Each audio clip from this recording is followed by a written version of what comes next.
Hello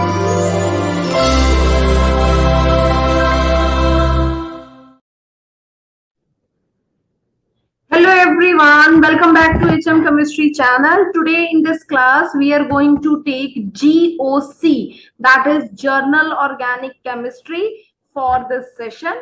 और अगर किसी स्टूडेंट ने जर्नल ऑर्गेनिक केमिस्ट्री अच्छे से कर ली तो इट इज अंडरस्टूड दैट कि ऑर्गेनिक का आपने 90% पोर्शन कवर कर लिया जो कि पेपर में आएगा. तो GOC is itself a combination of all the chapters of organic chemistry. So let us start that topic. Yes. So सबसे पहले यहाँ पे आपको मैं स्टार्ट करूंगी हाइब्रिडाइजेशन. Okay, hybridisation.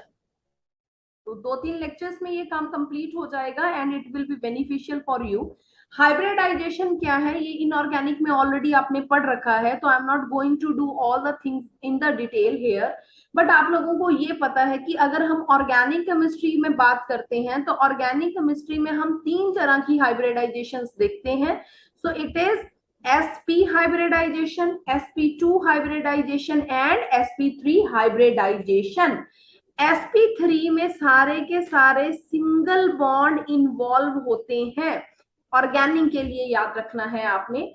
sp2 में हमारे पास ऑर्गेनिक कंपाउंड में डबल बॉन्ड इन्वॉल्व होता है और sp हाइब्रिडाइजेशन में we have involvement of triple bond. Fine. अब यहाँ पे आपने 2-3 चीजें देखनी है. sp3 hybridisation, sp2 hybridisation, sp.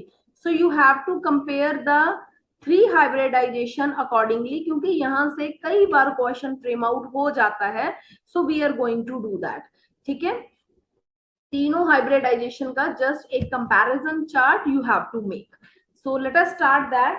Hybridisation अगर sp3 है तो याद रखिए यहाँ पे एक 1s इन्वॉल्व है और 3 p ऑर्बिटल इन्वॉल्व है. एक s और 3 p इन्वॉल्व है. यहाँ एक s ऑर्बिटल इन्वॉल्व था, 2 p ऑर्बिटल इन्वॉल्व थे. यहाँ एक s और एक p ऑर्बिटल कंबाइन कर रहा है. तो this is the first point. Second point में याद रखिए कि यहाँ पे अनयूज्ड, ठीक है, ऐसे लिख सकते हो आप, अनयूज्ड p ऑर्बिटल्स यहाँ पे नील है क्योंकि सारे के सारे यूज हो गए. यहाँ p के कितने बॉक्स बनाते हैं आप? 3 बॉक्स बनाते हैं ना. यूज कितने हुए? 2. तो मैं यहाँ पे क्या बोलूंगी कि अनयूज्ड मेरे पास जो p ऑर्बिटल है वहां उसकी कितनी अमाउंट है? 1. और इसमें कितनी है unused p orbital? Unused p orbital है 2 इन नंबर. इसमें सारे के सारे बॉन्ड सिग्मा, तो मैं बोलूंगी यहाँ 4 सिग्मा बॉन्ड आपको देखने के लिए मिलेंगे. इसमें हमारे पास 3 सिग्मा बॉन्ड होंगे और 1 पाई बॉन्ड इन्वॉल्व होगा. इसमें हमारे पास 2 sigma and 2 pi bond involve होते हैं. और उसके बाद आता है एंगल. इसका एंगल रहता है 1095 डिग्री, इसका रहेगा 120 डिग्री और इसका 180. 109 वाला एंगल आप सभी को पता है कि यहाँ पे शेप टेट्राहेड्रल जाएगी. इसकी शेप ऐसी रहती है, ठीक है. टेट्राहेड्रल की शेप इस तरीके की होती है और लीनियर इस तरीके की. 120 एंगल किसी में भी आ जाए तो हम बोलते हैं कि वो शेप ट्राइगोनल प्लेनर है. और 180 वाला एंगल कहीं आए तो हम बोलते हैं कि उसकी शेप लीनियर है. सबसे important character percentage s character, क्योंकि वो बहुत इंपॉर्टेंट आगे बड़ी जगह पे इलेक्ट्रोनेगेटिविटी वाले कंसेप्ट में, ऑर्डर्स में काम आएगा. तो यहाँ परसेंटेज एस करेक्टर कितना है? देखो, ये मान लो ये पूरा हिस्सा 100 है. 100 में से 3 हिस्से पी के निकल गए, एक हिस्सा कितना है? एस का. तो मैं बोलूंगी 25% या फिर 1/4% मेरा एस करेक्टर है. यहाँ पे मेरे पास एस करेक्टर कितना है? 33.3%, या मैं बोलूंगी कि ये 1/3 हिस्सा है. और यहाँ पे ये 1/2 हिस्सा है, या मैं लिख दूंगी कि ये 50% है. तो एस करेक्टर की अमाउंट आप लोगों ने तीनों के केस में याद रखनी है because it is important. Now उसके बाद आता है हमारे पास number of sigma and pi bond calculation. तो ये एज सच पेपर में बहुत बार क्वेश्चन आता है कि कोई भी आपको एक मॉलिक्यूल दे देंगे जिसमें आपने सिग्मा और पाई बॉन्ड की कैलकुलेशन करनी होगी। तो वो हम किस तरीके से करते हैं, देखिए मान लो कि मैं आपके पास कोई जर्नल एग्जांपल आपको लिख के बताऊं। For example I am writing CH3 CH double bond CH CO CH3। तो कैसे कैलकुलेट करते हैं, सभी स्टूडेंट्स को मेरी ये रिक्वेस्ट है कि कोशिश करिए आप लोग इसको ओपन करके लिखिए। क्या करेंगे, इसको ओपन करके लिखेंगे। तो जब नंबर ऑफ सिग्मा और पाई बॉन्ड कैलकुलेट करने हैं, जो भी आपको मॉलिक्यूल दिया जाएगा उसके H3 है, तो इसको ऐसे ओपन अप करके लिखिए। तो अगर सिंगल बॉन्ड है तो वो सारे सिग्मा है, ऐसे लिख लीजिए sigma sigma sigma sigma sigma sigma, ये भी सिग्मा, ठीक है। और जो पाई है उसमें एक सिग्मा होता है, दूसरा पाई, एक सिग्मा दूसरा पाई। तो कैन बी कैलकुलेट, देखिए 1 2 3 4 5 6 7 8 9 10 11 12 13 14। तो 14 सिग्मा बॉन्ड है और पाई बॉन्ड कितने हैं, 2। ठीक है, तो ऐसे कैलकुलेट करते हैं। अब एक चीज और, जैसे आपसे पूछा जाए कि नंबर ऑफ पाई बॉन्ड बताइए sp sp2 और sp3 में कितने हैं। हमें पता है कि sp वहां पे होती है जहां कार्बन कार्बन ट्रिपल बॉन्ड होगा, समझ रहे हैं ना। और sp2 हमारे पास तब होता है जब हमारे पास ये सिचुएशन रहती है डबल बॉन्ड रहेगा, और sp में हमारे पास सारे के सारे बॉन्ड सिंगल रहते हैं। तो पाई बॉन्ड यहाँ पे अगर एक सिग्मा है तो डेफिनेटली 2 पाई बॉन्ड होंगे। तो आप लिख लीजिए कि 2 pi bonds are present in sp, और sp2 में हमारे पास एक पाई बॉन्ड रहता है और यहाँ पे 0 पाई बॉन्ड होता ही नहीं है, क्योंकि सारे के सारे सिंगल बॉन्ड में एग्जिस्ट करते हैं। ठीक है, तो ये चीज याद रखिएगा, पेपर में आती है।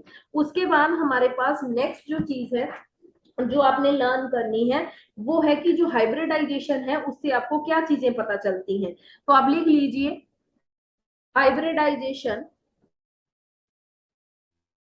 इंपॉर्टेंट है क्योंकि वो इलेक्ट्रोनेगेटिविटी के साथ रिलेटेड है। It is also related with electronegativity. तो कई बार आपको कोई मॉलिक्यूल देके पूछ लिया जाता है कि बताओ जी किसकी इलेक्ट्रोनेगेटिविटी ज्यादा है। तो ध्यान से सुनिएगा, सपोज करिए मैं लिखूं sp sp2 sp3। तो सभी को पता है, मैंने अभी बताया कि परसेंटेज एस करेक्टर की बात करूं तो यहाँ 50%, यहाँ 33.3%, और यहाँ पे हमारे पास कितना रहता है 25%। तो आप लिख सकते हैं कि जो इलेक्ट्रोनेगेटिविटी है that is directly proportional to percentage s character. जितना s character percentage s character ज्यादा है उतनी ही इलेक्ट्रोनेगेटिविटी भी ज्यादा है। तो किस मॉलिक्यूल की ज्यादा होगी, इसकी। सपोज करिए क्वेश्चन ऐसा आए CH triple bond CH CH2 double bond CH2 और CH3 CH3। तो बताओ जी इनमें से किसकी इलेक्ट्रोनेगेटिविटी ज्यादा है। तो क्या देखेंगे, ट्रिपल बॉन्ड वाला sp है, ये sp2 है, ये सारे सिंगल हैं तो sp3। sp वाले में 50% एस करेक्टर, फिर ये जितना एस करेक्टर ज्यादा उतना ही हमारे पास इलेक्ट्रोनेगेटिविटी भी ज्यादा। वेरी इंपॉर्टेंट, ठीक है, ऐसा कुछ भी आपको पेपर में दिया जा सकता है, तो you have to do this kind of thing also.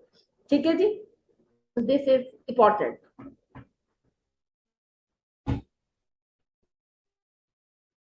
Next एक और बड़ी इंपॉर्टेंट पॉइंट जो आपको बताना है मुझे, वो ये है, देखिए सपोज करिए मैं लिखूंगी CH3 CH2 पॉजिटिव और एक मैंने लिखा CH2 double bond CH positive. देखिए दोनों पॉजिटिव हैं तो हम मानेंगे कि दोनों ही इलेक्ट्रॉन डेफिशिएंट है।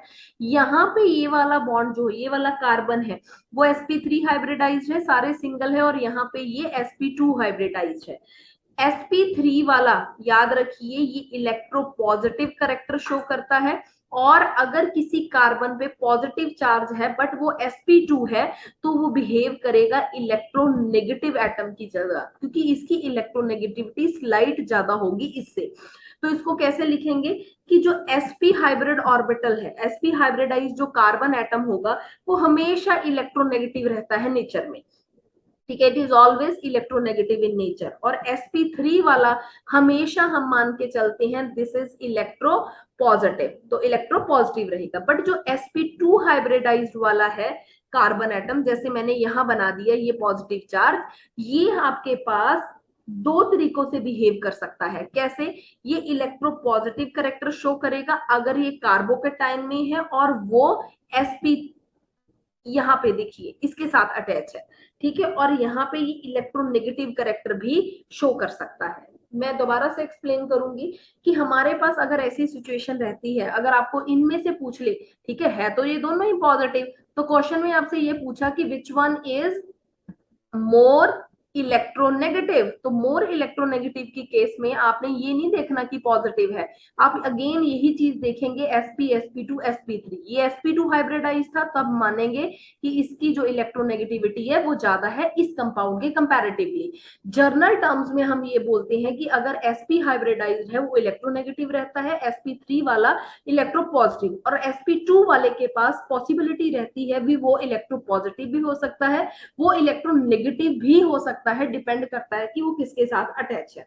फाइन, उसके बाद आ जाइए, अगर हमने इलेक्ट्रोनेगेटिविटीज देखनी है तो हम लिख देते हैं इलेक्ट्रोनेगेटिविटी ऑर्डर। इलेक्ट्रोनेगेटिविटी ऑर्डर हमने डिफरेंट डिफरेंट ऑर्बिटल्स का अगर हम देखें, ठीक है, sp sp2 sp3 का तो समझ गए, तो s का सबसे ज्यादा, देन sp, फिर sp2, फिर sp3 और उसके बाद p। तो हम क्या बोलते हैं कि जैसे जैसे परसेंटेज s करेक्टर हमारा इंक्रीज होगा, ठीक है, परसेंटेज एस करेक्टर हमारा इंक्रीज होगा, हमारी इलेक्ट्रोनेगेटिविटी भी इंक्रीज होती है। बट इधर आने के टाइम हमारा जो एस करेक्टर है वो कम हो रहा था, जिसकी वजह से इलेक्ट्रोनेगेटिविटी का ऑर्डर भी कम हो गया। उसके बाद हमारे पास आता है बॉन्ड लेंथ, इसी से ही बॉन्ड लेंथ का क्वेश्चन भी पेपर में आ जाता है। तो बॉन्ड लेंथ जो है, देखिए कैसे कैलकुलेट करेंगे, परसेंटेज एस करेक्टर, अगेन बहुत इंपॉर्टेंट टर्म है, ये डायरेक्टली प्रोपोर्शनल रहता है 1/cc बॉन्ड लेंथ, मतलब कार्बन कार्बन बॉन्ड लेंथ जो है वो इनवर्सली प्रोपोर्शनल है परसेंटेज एस करेक्टर के, और it is also inversely proportional to CH bond length. क्या समझे यहाँ पे कि हमारे पास, अगर मैं आपको ये बोलूं कि सपोज करिए sp3 हाइब्रिडाइज्ड कोई आपके पास, सपोज करिए कोई एटम है, ठीक है, उसके बाद sp2 हाइब्रिडाइज्ड आपके पास एटम है और sp हाइब्रिडाइज्ड आपके पास एटम है। sp3 का मतलब हमारे पास वो अल्केन होंगे क्योंकि सिंगल बॉन्ड है, ये अल्कीन टाइप के होंगे और ये अल्काइन टाइप के होंगे। यहाँ बॉन्ड लेंथ जो रहती है दैट इज 1.12, ये पेपर में आया हुआ था प्रीवियस ईयर, इसकी 1.103 और इसकी 1.08 डिग्री, ठीक है, ये वाला याद रखिएगा, ये इंपॉर्टेंट है कि अगर हमारे पास इस तरीके से आपको कुछ फ्रेम आउट करें कि ये sp3 वाला, ठीक है, अल्केन अल्कीन अल्काइन, तो इनका बॉन्ड लेंथ इस तरीके से वेरी करता है। तो मैं क्या बोलूंगी कि देखिए sp जो था उसमें हमारे पास 50% एस करेक्टर था, यहाँ 33.3 था, यहाँ 25% था। तो एस करेक्टर की बात की जाए तो वो sp का सबसे ज्यादा, फिर sp2 का, फिर sp3 का। बट अगर आपसे कोई पूछे कि बताओ जी cc बॉन्ड लेंथ कितनी होगी, तो cc bond length inversely proportional है, तो मेरे पास क्या ऑर्डर बनेगा, इस तरीके से। तो ऐसा कुछ भी आपको पेपर में फ्रेम आउट करके मिल सकता है क्वेश्चंस के लिए। उसके बाद नेक्स्ट क्वेश्चन इसी के बेस पे जो बनता है that is acidity of hydrocarbons, acidity of hydrocarbons. Acidity of hydrocarbons अगर आपने निकालना है, हाइड्रोकार्बन्स में आपको अल्केन अल्कीन अल्काइन से ये क्वेश्चन पूछेगा, तो हम कैसे करेंगे। यूजुअली एसिडिटी वो टर्म है, अगर हम बोलें कि कोई भी चीज अगर H पॉजिटिव डोनेट कर दे तो वो एज अ एसिड की तरह बिहेव करती है, ठीक है। तो हम इसको कैसे करेंगे, देखिए, hydrogen present on electronegative carbon atom is acidic in nature. आपने ऑर्गेनिक में ये चीज समझनी है कि जितना इलेक्ट्रोनेगेटिव कार्बन है अगर उसके ऊपर ऐसे H लगा है तो ये H एसिडिक होगा, मतलब वो H पॉजिटिव बन के बाहर निकल सकता है, ठीक है। तो सेकेंड चीज अगर मैं लिखूं, acidity of hydrogen atom is directly proportional to electronegativity of atom, ठीक है, on which hydrogen attach, ठीक है। ऐसे भी तो लिख ही सकते हैं कि जिस जिस एलिमेंट के ऊपर H अटैच है उसकी इलेक्ट्रोनेगेटिविटी के ऊपर डिपेंड करेगा। तो अगर आपको मैं ऐसा दे दूं HOH, ठीक है, और अगर दे दिया मैंने ऐसे अमोनिया, अगर मैंने दे दिया CH ट्रिपल बॉन्ड CH, फिर हमने से क्वेश्चन को फ्रेम आउट किया गया कि बताओ जी एसिडिक स्ट्रेंथ का ऑर्डर क्या है। तो हम क्या करेंगे, एसिडिक स्ट्रेंथ के लिए क्या याद रखना है कि हमारे पास मॉलिक्यूल इलेक्ट्रोनेगेटिव होना चाहिए। ये मोस्ट इलेक्ट्रोनेगेटिव है, फ्लोरीन, ऑक्सीजन, नाइट्रोजन, ये पूरे पीरियोडिक टेबल में से हाईएस्ट इलेक्ट्रोनेगेटिव एटम है। तो ऑक्सीजन का इलेक्ट्रोनेगेटिविटी बहुत ज्यादा, फिर किसका आता है एन का। यहाँ तो कुछ है ही नहीं है हेटेरो एटम, ना एफ है ना ओ है ना एन है, बट ये ट्रिपल बॉन्डेड है, sp हाइब्रिडाइज्ड है, अगेन इसकी भी इलेक्ट्रोनेगेटिविटी ज्यादा होती है। तो अगर मुझे ये H निकालना है, ये निकालना है, या फिर ये वाला H निकालना है, तो किसमें से H जल्दी निकलेगा, H उसमें से जल्दी निकलेगा जिसकी एसिडिटी ज्यादा है। और एसिडिटी किसकी ज्यादा होगी, जिसपे वो H अटैच है उसकी इलेक्ट्रोनेगेटिविटी ज्यादा हो। तो इलेक्ट्रोनेगेटिविटी ऑक्सीजन की ज्यादा है नाइट्रोजन से, देन कार्बन से। तो हमारा जो ऑर्डर रहेगा वो है एसिडिक स्ट्रेंथ का, ये वाला रहेगा। So this is the order. उसके बाद आपके पास जो सेकेंड टाइप का क्वेश्चन आता है, जैसे ना ये क्वेश्चन पूछा गया आपसे, सपोज करिए ये सारे क्वेश्चन पेपर में आए हुए हैं, जैसे ये क्वेश्चन फ्रेम आउट हो रखा है आपके, ठीक है। देखिए इसका मैंने आपको पूछा कि बताओ जी एसिडिक स्ट्रेंथ का ऑर्डर लिखो। तो कैसे करेंगे एसिडिक स्ट्रेंथ का ऑर्डर, ये sp हाइब्रिडाइज, ये sp2 हाइब्रिडाइज, ये sp3। परसेंटेज एस करेक्टर इसमें ज्यादा, ठीक है, कितना था 50%, इसका 33.3%, इसका कितना था 25%। जितना परसेंटेज एस करेक्टर ज्यादा था, इलेक्ट्रोनेगेटिविटी भी ज्यादा थी, तो एसिडिक स्ट्रेंथ भी ज्यादा होगी। तो हमारे पास क्या आंसर आएगा, ये वाला आंसर आएगा, ठीक है। तो दिस इज द ऑर्डर। अब यहां से आपको ये भी पूछ सकता है, सपोज करिए एसिडिटी का क्वेश्चन दिया, ठीक है, तो मैंने अभी आपको ये बता दिया सीधा निकाल के कि हमारे पास इस तरीके से क्वेश्चन फ्रेम आउट होगा, और हम क्वेश्चन का आंसर इलेक्ट्रोनेगेटिविटी के बेस पे देंगे, क्योंकि एस करेक्टर यहाँ कितना था 50, यहाँ 33.3। ये मैं बहुत स्लो आउट बार बार बोल रही हूँ क्योंकि ये पेपर में आता है, ठीक है, परसेंटेज एस करेक्टर। तो इलेक्ट्रोनेगेटिविटी का ऑर्डर भी हमारा इसका ही ज्यादा होगा, अगर एस करेक्टर ज्यादा इलेक्ट्रोनेगेटिविटी ज्यादा। सपोज करिए आपको ये दे दे, सपोज करो PKA लिखा मिले या KA कहीं लिखा हुआ पेपर में आपको मिल जाए, तो ये क्वेश्चन भी पेपर में आते हैं। PKA KA ये अगेन एसिडिटी से रिलेटेड है, ठीक है, ये किसके साथ रिलेटेड है, एसिडिटी से।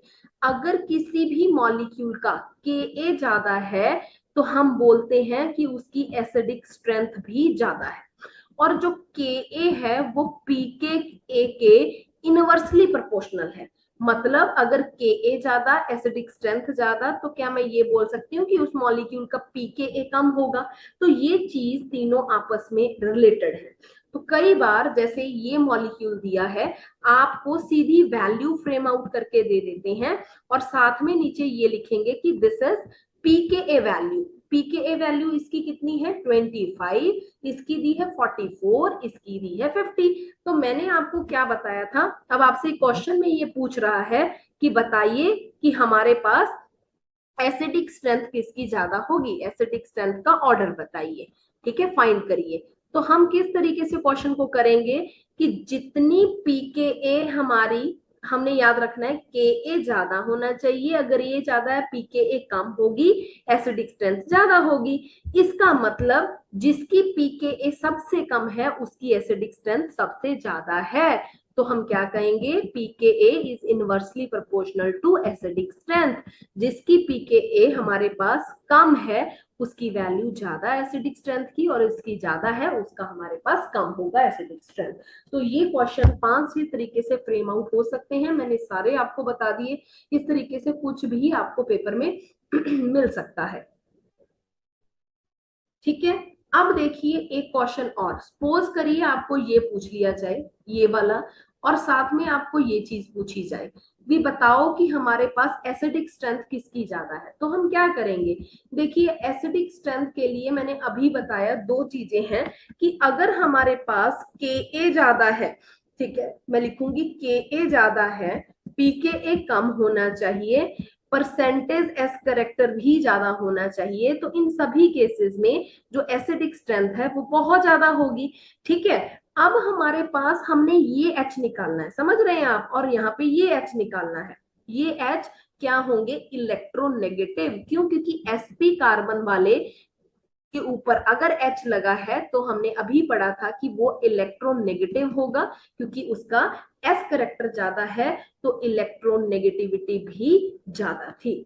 ठीक है, अब ये H निकालना यहाँ इजी है क्योंकि ये नेगेटिव है और ये बाहर निकल जाता है। यहाँ पे भी ये नेगेटिव बनना होगा, बट ये वाला क्या करेगा, इसको अपना इलेक्ट्रॉन डोनेट करता जाएगा। तो इन दोनों में से हमारे पास एसिडिक स्ट्रेंथ का ऑर्डर पूछा जाए तो इसका ज्यादा है। हमेशा याद रखिए कि जो टर्मिनल अल्काइंस हैं, ठीक है, उसका एसिडिक स्ट्रेंथ ज्यादा होगा as compare to other alkynes. Other alkynes, terminal मतलब जिसका H बिल्कुल सिरे पे होता है। अगर नॉर्मल लैंग्वेज से आप गल करिए, वी कैन से दैट अगर H बिल्कुल सिरे पे लगा हो और कुछ ना लगा हो, उसको बोलते हैं टर्मिनल अल्काइंस। और अगर मैं इसके H की जगह कुछ भी और करती जाऊं, है ना, और फिर बोलूं कि बताओ जी किसका ज्यादा, ये नॉन टर्मिनल अल्काइन है। यहाँ पे ये बोलेंगे नॉन टर्मिनल अल्काइन, क्योंकि इसका H नहीं है, बाकी और बड़े सारे ग्रुप लग गए, तो this is known as non terminal alkyne इस कार्बन को देख के। बट इसका ये टर्मिनल पोजीशन ही है। ठीक है, तो इस तरीके से आप इसको फ्रेम आउट कर सकते हैं। ठीक है, तो अगर मैं यहाँ पे ये बना दूं, बेटर ऐसे लिख लीजिए, तो ये नॉन टर्मिनल हो गए। तो चलिए जी, उसके बाद हमारे पास जो क्वेश्चंस का नेक्स्ट लेवल आता है, ये सिर्फ हाइब्रिडाइजेशन के बेस पे हम लिख रहे हैं। ठीक है, तो एसिडिक स्ट्रेंथ का ऑर्डर मैं यहाँ पे लिख देती हूँ। ठीक है, ऑर्डर्स, जर्नल ऑर्डर लिखते हैं। ठीक है, वाटर का सबसे ज्यादा, then alcohol, then alkyne, then ammonia, फिर एल्कीन, फिर अल्केन। ठीक है, तो ये हमारे पास रहेगा ये। और याद रखिए कि अगर आपके पास एसिडिक स्ट्रेंथ का ऑर्डर आ गया तो दैट इज फुली रिवर्स होगा बेसिक स्ट्रेंथ के ऑर्डर के। तो मतलब अगर आपको बेसिक स्ट्रेंथ कहीं पे निकालनी नहीं आ रही तो आपने एसिडिक स्ट्रेंथ को रिवर्स कर देना है, मतलब इस ऑर्डर को ऐसे उल्टा लिखना शुरू कर देना है, तो हमारे पास बेसिक स्ट्रेंथ का ऑर्डर आ जाएगा। फाइन। सो ये कुछ बेसिक चीजें थी जो आप लोगों ने याद रखनी है। कुछ भी इस तरीके से फ्रेम आउट होके पेपर में पूछ लिया जाता है। उसके बाद हमारे पास आता है कार्बोकेटायन, कार्बोएनायन, मतलब जितने भी तरह के हमारे पास इंटरमीडिएट्स हैं उसका क्वेश्चन। ठीक है, तो उसको करने के लिए आपको अगेन दो चार चीजों का ध्यान रखना पड़ेगा क्योंकि ये इंपॉर्टेंट है। देखिए, सबसे पहले आप ये याद रखेंगे कि जितनी भी ऑर्गेनिक में रिएक्शंस आप पढ़ेंगे वो रिएजेंट के बेस पे चलती हैं। रिएजेंट मतलब जो अटैक करता है। ठीक है, और हमारे पास ये दो तरह के होते हैं। पहला होता है इलेक्ट्रोफाइल और दूसरा रहता है न्यूक्लियोफाइल। ठीक है, दूसरा रहता है न्यूक्लियोफाइल। इलेक्ट्रोफाइल का मतलब होता है इलेक्ट्रॉन डेफिशिएंट, जिसके पास इलेक्ट्रॉन नहीं होते या फिर कम होते हैं। ठीक है, कम होते हैं, इलेक्ट्रॉन कम होते हैं। न्यूक्लियोफाइल क्या है, इलेक्ट्रॉन रिच स्पीसीज, अमीर स्पीसीज है। ठीक है, नाउ अगर ये इलेक्ट्रॉन डेफिशिएंट है तो हम ये बोलते हैं कि इनको इलेक्ट्रॉन चाहिए, तो ये इलेक्ट्रॉन लवर है क्योंकि इनके पास ऑलरेडी कम है। किसी के पास पैसे कम हो तो वो क्या करता है कि मेरे पास फाइनेंशियल स्टेबिलिटी आ जाए और मेहनत करेगा कि पैसा आता जाए आता जाए। जिसके पास कमी होती है वही उस चीज को प्यार कर सकता है। ठीक है ना, तो इलेक्ट्रॉन कम है तो इलेक्ट्रॉन लवर आ गया। अब यहाँ पे ये इलेक्ट्रॉन रिच स्पीसीज है। ठीक है, और ये नेगेटिवली चार्ज भी हो सकती है और ये न्यूट्रल भी हो सकते हैं। चलिए जी, कुछ एग्जांपल देखते हैं। हम हमेशा ये वाले पॉजिटिवली चार्ज होंगे। तो एग्जांपल देखिए, जैसे H positive, D positive, T positive, ये आइसोटोप्स हैं। ठीक है, CH3 पॉजिटिव, Cl पॉजिटिव, उसके बाद NO2 पॉजिटिव, NO पॉजिटिव। ठीक है, CH2 पॉजिटिव OH। ठीक है, उसके बाद CH3CO, ऐसे यहाँ पॉजिटिव लगा दें। मतलब कहीं पे भी ऐसे पॉजिटिव चार्ज आ रखा है जो डेफिशिएंसी को शो करता है। पॉजिटिव कब आता है, जब कोई भी चीज इलेक्ट्रॉन दे दे, डोनेट कर दे, तो उस चीज को हम बोलते हैं इलेक्ट्रोफाइल। ये सारे पॉजिटिव चार्ज वाले हैं, तो ये क्या है हमारे पास, इलेक्ट्रोफाइल। ठीक है जी।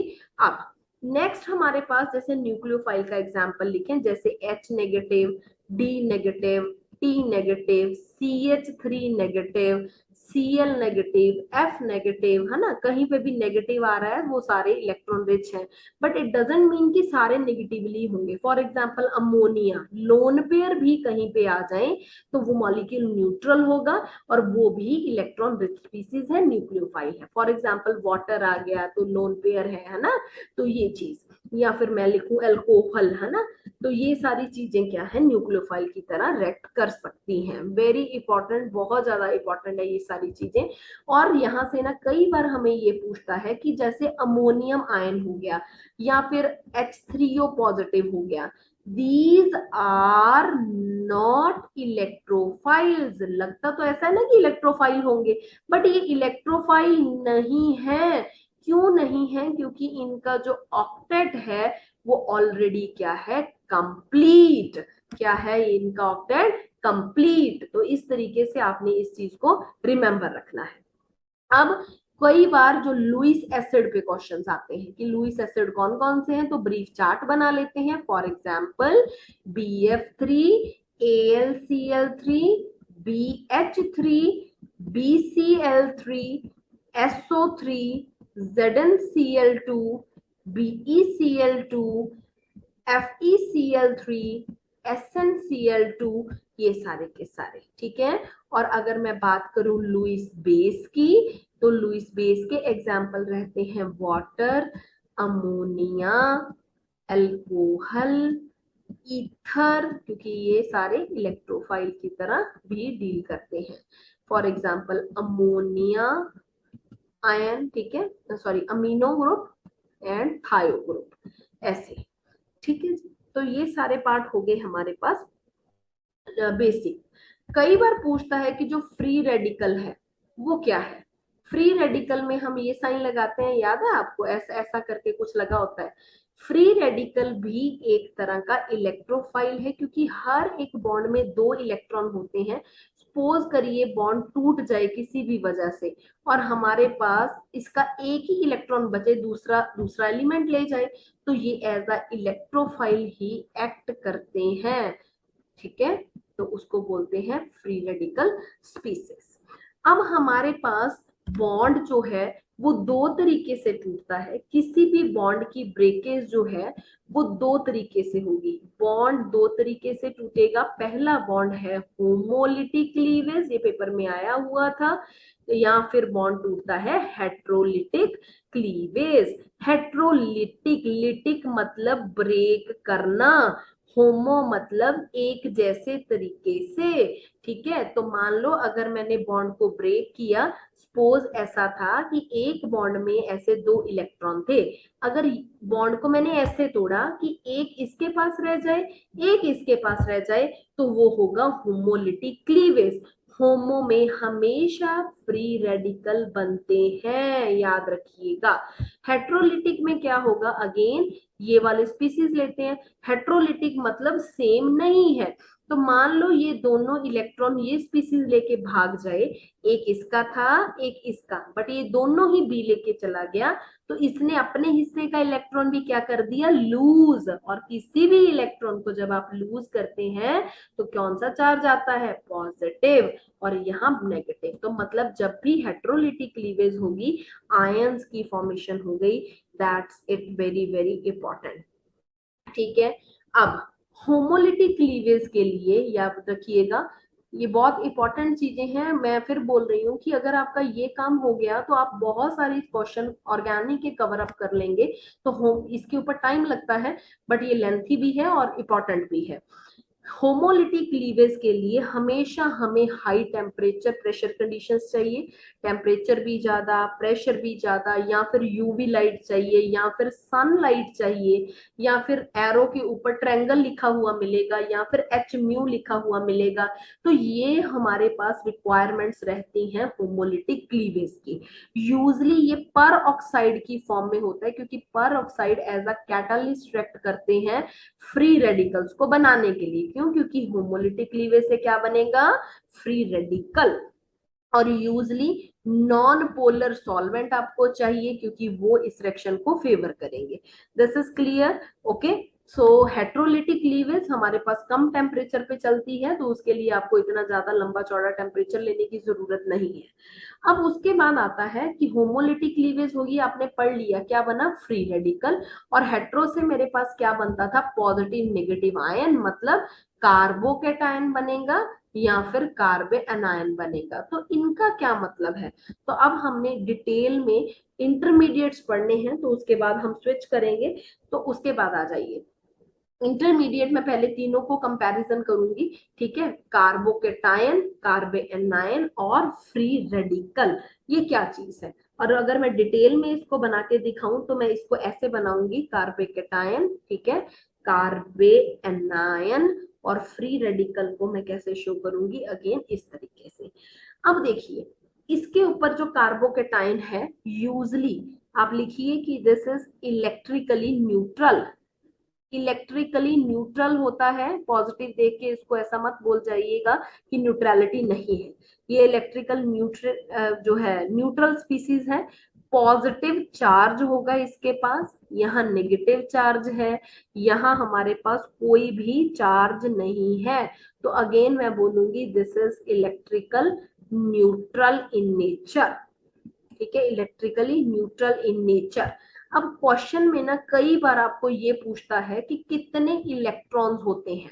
हमारे पास कार्बोकेटायन में 6 इलेक्ट्रॉन रहते हैं वेलेंस शेल में। वेलेंस शेल मतलब बाहर वाले शेल में। देखिए 1 2 3 4 5 6, 6 ही है ना, इससे ज्यादा तो इसके पास है ही नहीं है, तो 6 इलेक्ट्रॉन वेलेंस शेल में रहते हैं। उसके बाद कार्बन आयंस की बात करें कि हमारे पास यहाँ पे क्या रहेगा, देखो 1 2 3 4 5 6, और इसमें एक इलेक्ट्रोनेगेटिव स्पीसीज भी ले रखी है। उसके बाद हमारे पास आता है फ्री रेडिकल। तो फ्री रेडिकल में तो एक ऑड वन इलेक्ट्रॉन लिया गया है, तो इसका हम एक डिफरेंशिएशन चार्ट बना लेते हैं जो कि इंपॉर्टेंट है, पेपर में पूछते हैं इसको, ठीक है? तो please write down this thing. So I am writing free radical. This is carbocation. This is carbanion. So let us make one chart for that. ठीक है? So after that I will finish. बहुत सारे question यहाँ से paper में अपने आप देखेंगे कि आते हैं, आपको पता भी चलेगा, ठीक है? तो मैं यहाँ पे दोबारा से लिखूंगी कि this one is neutral in nature, ठीक है? This one is having positive charge. This one is having negative charge, ठीक है? यहाँ पे जो ऑक्टेट है, दिस इज इनकम्प्लीट, ऑक्टेट पूरा नहीं है, incomplete, and here octet is complete. क्यों कंप्लीट है? देखिए मैंने ऐसे बनाया था ना, 1 2 3 4 5 6, और ये ले रखा है इसने 2 इलेक्ट्रॉन यहाँ से ले आया ये अपने, तो कितने हो गए? 8 हो गया, तो ऑक्टेट पूरा है यहाँ पे। ये हमारे पास इलेक्ट्रॉन फाइल की तरह बिहेव करते हैं, इलेक्ट्रॉन लवर है, ये भी इलेक्ट्रोफाइल की तरह बिहेव करेगा, और नेगेटिव चार्ज है तो वो एज न्यूक्लियोफाइल की तरह बिहेव करेगा, ठीक है जी? अब देखिए ये दे कांट डोनेट और एक्सेप्ट लोन पेयर, ना तो ये दे सकते हैं ना ही ले सकते हैं। क्यों देंगे? कैसे? क्योंकि है ही नहीं है फ्री रेडिकल के पास, इसके पास अपने पास ही नहीं है, डेफिशिएंट है ये इलेक्ट्रोफाइल, इसका ऑक्टेट पूरा नहीं है, तो देगा तो ये क्या? ना ही ये देगा ना ही ये लेगा। ये एक्सेप्ट कर सकते हैं lone pair, accept lone pair ये कर सकते हैं, ठीक है? तो अगर किसी भी चीज से अगर कोई इलेक्ट्रॉन लेता है तो वो लुईस एसिड की तरह बिहेव करता है, क्योंकि एसिड डेफिशिएंट होते हैं। ये वाला जो है कार्बेनायन, हमारे पास ये इलेक्ट्रॉन डोनेट करता है, डोनेट कर सकता है क्योंकि इसके पास एक्स्ट्रा है। अगर कोई भी चीज इलेक्ट्रॉन देती है तो हम बोलते हैं कि ये लुईस बेस की तरह बिहेव कर रहा है। सबसे इंपॉर्टेंट पॉइंट कि यहाँ पे कितने सिग्मा बॉन्ड हैं, तो I am changing the colour so that आपको याद रहे। देखिए 1 सिग्मा 2 सिग्मा 3 सिग्मा, तो मैं क्या लिखूंगी? यहाँ मेरे पास 3 सिग्मा बॉन्ड है और 0 लोन पेयर है, पाई बॉन्ड भी हमारे पास नहीं है। यहाँ पे अगेन ये वाला स्ट्रक्चर रहता है, तो तो 3 सिग्मा बॉन्ड है मेरे पास, अगेन 0 लोन पेयर, और यहाँ पे मेरे पास 3 सिग्मा बॉन्ड है और मैं लिखूंगी 1 लोन पेयर, क्योंकि ये नेगेटिव के बीच में 2 इलेक्ट्रॉन है। ठीक है जी। उसके बाद again very very important, please write down paramagnetic. ये पैरामैग्नेटिक होता है, अनपेड इलेक्ट्रॉन रहते हैं।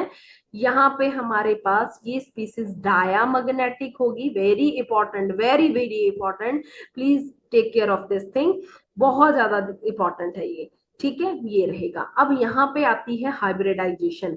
हाइब्रिडाइजेशन, यहाँ sp2, यहाँ पे भी sp2 और ये वाला sp3 हाइब्रिडाइजेशन में रहेगा। sp2 वाले हमेशा बच्चों प्लेनर होते हैं, ट्राइगोनल प्लेनर, और sp2 में 120 एंगल रहता है, ये भी सेम रहेगा प्लेनर। ठीक है, और sp3 हमारे पास क्या रहेगा, ट्राइगोनल पिरामिडल, ये शेप रहती है इसकी। ठीक है, शेप इसकी ये होगी क्योंकि लोन पेयर आ गया, बट ज्योमेट्री इसकी क्या होनी चाहिए थी, टेट्राहेड्रल, क्योंकि sp3 वाले टेट्राहेड्रल की तरह बिहेव करते हैं।